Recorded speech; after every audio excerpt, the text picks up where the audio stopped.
Righto, righto, here we go again. Here we go again. So this time we're going to be doing crocodiles.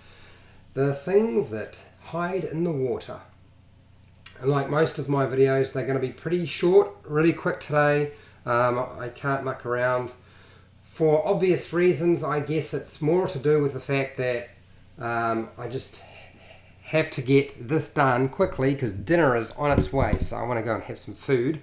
And I may not be able to do a video over the next 3 days because I've got a hospital appointment, but I'm going to do my best to try to keep doing what I've been doing. Anyway, let's get cracking into this.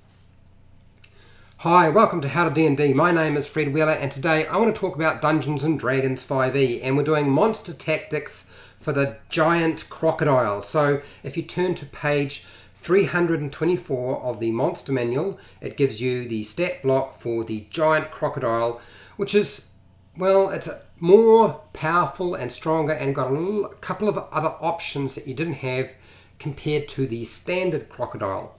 Giant crocodiles are very aggressive creatures or animals, just like any crocodile whatsoever, and they live a really long time.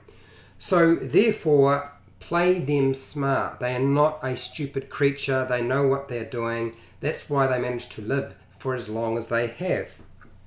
Now, crocodiles will congregate in fresh water, but they can also tolerate salt water, and they usually inhabit locations such as rivers, lakes, wetlands, brackish water that you would find in something like a swamp.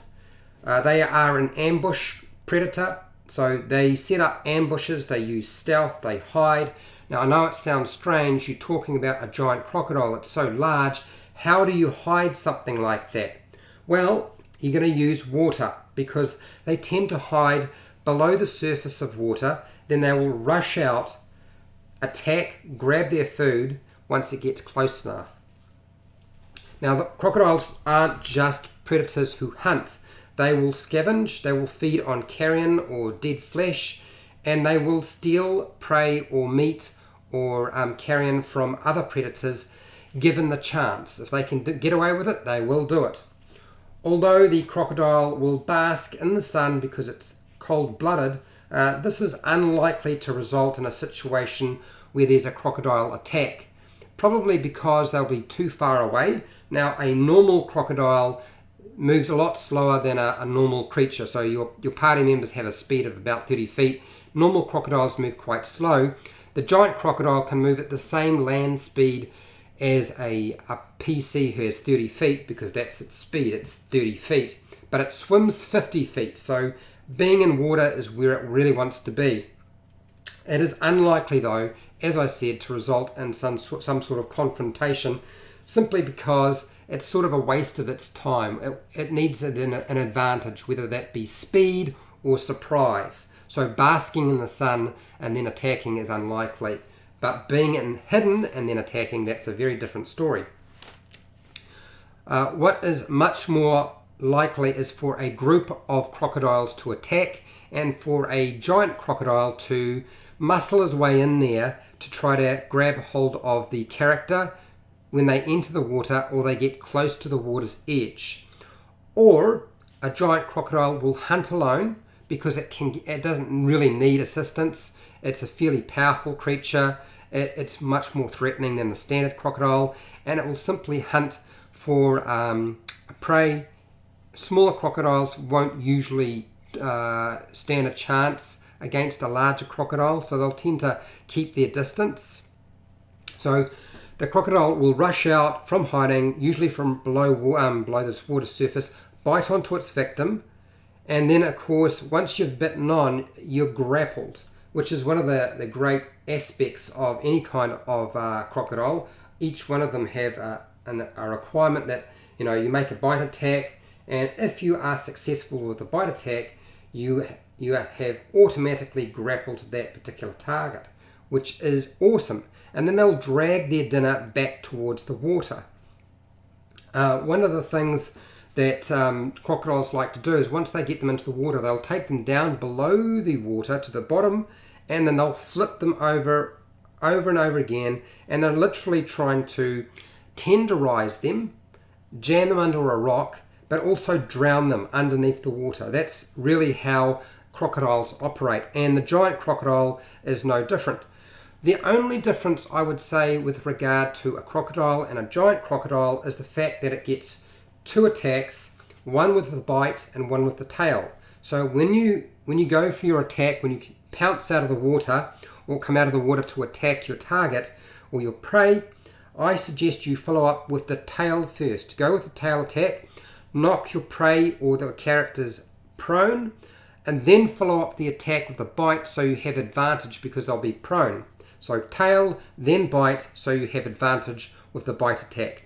That means that your grapple is going to be far more successful and you'll be able to hopefully drag them back into the water. If there are other crocodiles around, they usually won't contest ownership, as I said, for whatever the giant crocodile has grabbed onto, particularly if they are smaller than that giant crocodile. Giant crocodiles live a very long time, so they do not fight to the death. I mean, they're tough, they're aggressive, but if they know that they're in a situation which isn't going to be successful for them, they do bail out. So I would not suggest using something like the disengage action. I would go straight for the dodge action. It's the smartest option when trying to get out of combat, particularly if you can't outrun the thing that you're fighting. And it has a land speed which is equivalent to the player's characters generally, so therefore I would go with the dodge action. So what I'm going to do is just quickly show you what I have. I've got a scene that I've lined up, and I don't quite know why everything's shuffled around. Maybe because I didn't line things up correctly, but I thought I had. But anyway, so I've got a scene for you. I'm going to just open that up so you can see, and we're going to go through this very quickly. So here's our scene. You've probably seen this before. I've used the same map that I used yesterday for the giant frog, and we have our giant crocodile who should be underneath the water, swim underneath the water, and they can sit and essentially disguise themselves as a log of wood, or they'll just have their eyes showing. Often it'll just be their eyes so they can see. And they'll sit there and they're just very quiet and they just wait. So you can have it just by the water's edge or swim up underneath, leap out, grab onto your target, and then, remember, tail first, then the bite. That tail gets them hopefully prone, and then the bite, latch on and drag them into the water. And that'll be the end of them probably. But that's probably the best way for using a crocodile. And it's how crocodiles actually hunt in the wild for real. Okay, that's how they operate. With regard to the bite, it's pretty significant in terms of the kind of damage that it does. That's 3 10-sided dice worth of damage that you get to roll, and you're adding +5 with an average of 21 on most of your rolls. You can use the average amount, which is 21, or you can roll the dice. It's up to you. And then, of course, with your tail, isn't too sloppy. That's 2 8-sided dice worth of damage, and you get to add +5 to that as well. So not too bad. Should work out pretty well for you, I think. Now, that's pretty much everything I wanted to talk about in terms of the giant crocodile.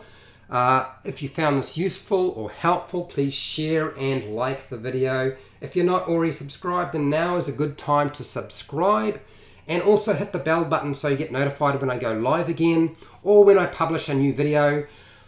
I just want to say before everybody runs away, I will answer questions in the live chat, so by all means, please start typing something out before I finish up today. If you want to support my channel, watching more of my videos, there's quite a few tactic videos and I'll keep making them. Somebody's already asked for the Beholder, and I believe there was something else on my mind. I can't remember. Oh, that's Were Creatures and Beholders. So I know I need to start working on that sort of thing as well. But I am working on the skeleton, so we're probably going to cover the skeleton tomorrow for those of you who are interested. But look, if you want to support my channel, watch more of my videos. There's heaps of them. I do one pretty much every single day. There's almost 500 of them now. I don't do Patreon, but down in the description you'll find affiliate links where you can buy stuff online. I get a commission, a small commission. You pay exactly the same price and you don't even have to buy the thing that I've linked to, which is kind of awesome. Okay, so feedback in the chat box now would be great. For anybody who has any questions, I will answer questions unrelated to the giant crocodile. I will answer questions for players or dungeon masters. It doesn't matter. Okay, and just the last little thing, if you're not part of the live stream, then ask your questions down in the comments or give your feedback, because this isn't the definitive way to do everything, okay? Just because I've done a video on it, you can disagree with me. You can provide a better option. The more feedback we get on the topic, then the more of a resource it is for other people, and it's just not just Fred's idea of how monsters should operate. And that is where we're going to end. Okay, so till next time, keep rolling those 20s. Here's the I've got 20, right way around. How's it going, Tommy? Always love your tactical advice. Well, I'm glad you enjoyed it, Tommy. I'm trying really hard to spend a bit of time doing research and actually making sure I've got my ducks in a row and I know what I'm talking about. But there'll be a time that I will make a mistake, and it's up to you guys to point out that there's a better way of doing it. So when that day comes, I'll be ready, and hopefully you guys will be more than welcome and also more than willing to actually offer advice when it needs to happen. Hi Don, how's it going? Missed most of the stream, but keep up the good work. Look, it'll go get published sometime tonight, I would imagine, or maybe even tomorrow, and you can watch it then. So, but yeah, I'm sorry you managed to miss it. I know my live streams are sort of at a time that aren't, it's not great for a lot of people, I realise that. Okay, that looks like everything covered. Nothing else to talk about, so we are going to finish up there, and I just want to say to everybody, thank you for joining me, and I'll catch up with you tomorrow for the skeleton.